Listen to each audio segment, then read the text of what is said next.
গত 16 বছরে 1120 জন বাংলাদেশের নাগরিককে সীমান্তে ভারত হত্যা করেছে এবং গত 2 বছরে 100-র উপরে মানুষ হত্যা করেছে। এই হত্যার প্রেক্ষিতে আমরা ভারতকে বন্ধু রাষ্ট্র বলতে পারি নাকি শত্রু রাষ্ট্র বলতে পারি? বন্ধু রাষ্ট্র না শত্রু রাষ্ট্র বলা যায়নি, বলা যায় তাই না? কিন্তু আমরা রাজনৈতিক কর্মীরা ইনায় বিনায়ে বিভিন্ন ভাবে ভারতকে বন্ধু রাষ্ট্র বলি, ভারতের সঙ্গে বন্ধুত্ব করতে চাই, ভারত বন্ধু রাষ্ট্র, এভাবে অনেক ভাবে বলি। আমি বলি আপনাদের উপর আল্লাহর লানত বর্ষিত হোক। যেই দলকে ভারত ক্ষমতায় আসতে দিতে চায় না, আমরা সেই দলকে ক্ষমতায় আনতে চাই। ভারতের দূতাবাসের পাশে আমরা একটা রাস্তার নাম রেখেছিলাম ফেলানি রোড। আমার কথা, প্রশাসন কেন সেই সাইনবোর্ড খুলে ফেলেছে? তাহলে প্রশাসনের মধ্যে স্বরাষ্ট্র দপ্তরে ভারতের দালালরা ঢুকে আছে। সে নাকি খুন করার উদ্দেশ্যে ফেলানিকে গুলি করে নাই এবং বলেছে যে ফেলানিকে হত্যা করা হয়েছে সরল বিশ্বাসে, অপরাধ করার প্রবণতা থেকে ফেলানিকে হত্যা করা হয় নাই। এটা হলো ভারতের আদালতের রায়, তারা ফেলানিকে এভাবে জাস্টিফাই করেছে। এইভাবে গত 16 বছরে 1120 জন বাংলাদেশের নাগরিককে সীমান্তে ভারত হত্যা করেছে এবং গত 2 বছরে 100-র উপরে মানুষ হত্যা করেছে। আমরা এই হত্যাকাণ্ডের কারণে একটা প্রশ্ন করি, বাংলাদেশ এবং ভারতের কোন যুদ্ধ চলছে? কোন যুদ্ধ আছে?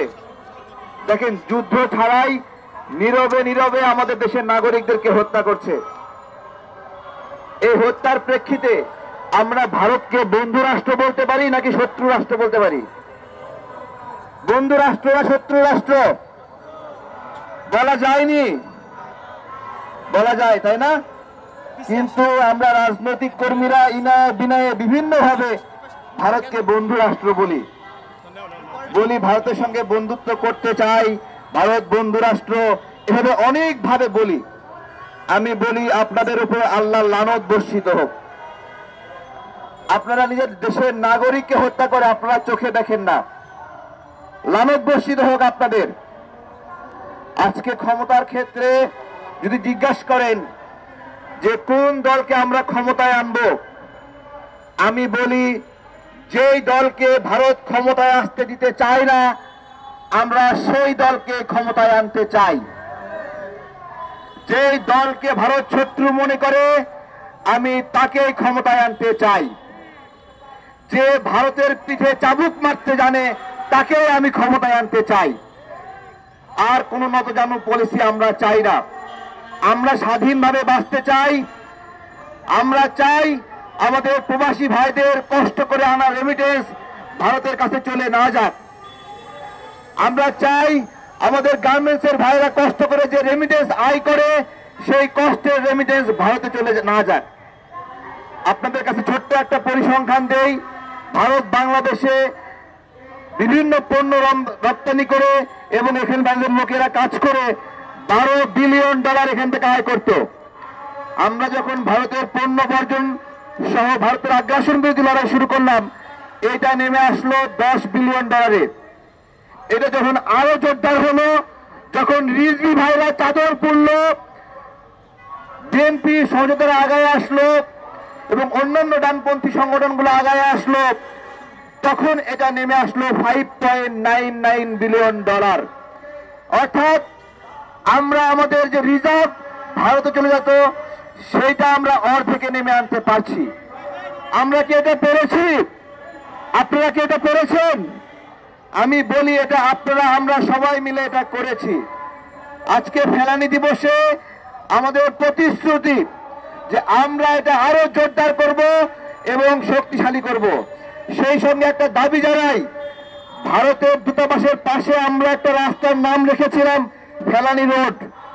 আমার কথা, প্রশাসন কেন সেই সাইনবোর্ড খুলে ফেলেছে?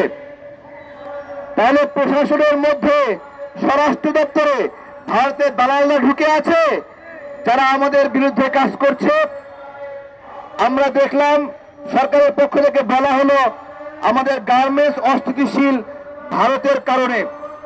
আমার কথা, আপনারা যদি বিরোধী রাজনীতি দল হতেন বক্তব্য দিয়েই সারতেন। আপনারা তো নিজেরাই ক্ষমতায় আছেন, আপনারা নিজেরাই বক্তব্য দিলেন ভারতের কারণে অস্থিতিশীল হচ্ছে, তাহলে এদেরকে বের করলেন না কেন?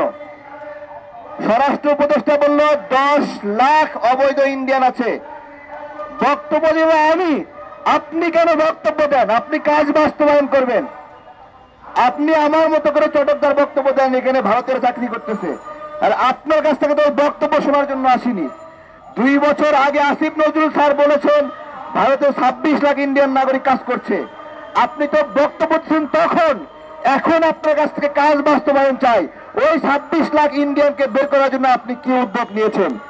আমরা এই বিষয়গুলো বাস্তবায়ন চাই। ধন্যবাদ সবাইকে।